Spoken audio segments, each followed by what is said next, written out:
তোমার ঘাড়ে ব্যথা হবে, তোমার স্যারেরা বকবে, তোমার বাবা মা বকবে।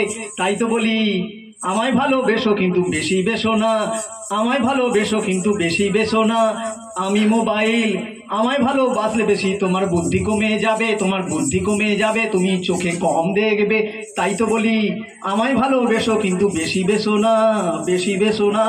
মোবাইল ঘাঁটবে, সারাদিনে মোবাইল ঘাঁটবে তোমরা, হয়তো আধ ঘন্টা থেকে আধ ঘন্টা 1 ঘন্টা এর বেশি না। মাঠে যাও, খেলাধুলো করো। আর বাবা মা দিকেও বলবো বাচ্চাদিকে যে কোনো কাজে ইনভলভ করুন। ওরা বাচ্চারাও বোঝে না, ওদের ওদিকে যদি এমনি বসে থাকে ওদের সবসময় মোবাইলের দিকে যাবে। আমরা বড়রাই আমাদের পাশে মোবাইল আমরা পকেটে রাখতে জানি না, রাস্তা দিয়ে চললেও আমরা মোবাইল ঘাঁটি, কোথাও কারোর সঙ্গে আমরা কথা বলি না। ট্রেনে বাসে সবাই উঠেই দেখবেন আগে ব্যাগ রেখে আগে সবার চোখটা মোবাইলে চলে যায়। আমরা কারো মুখ দেখি না আজকাল, কারোর গল্প শুনি না, পাশের বাড়ি দুঃখের কথা শুনি না, সবসময় মোবাইল নিয়ে আমরা ব্যস্ত থাকি। তো বাচ্চারা তো করবেই।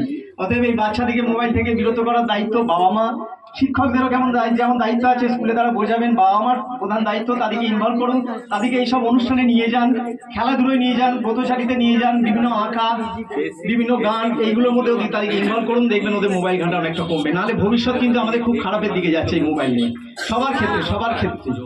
ধন্যবাদ।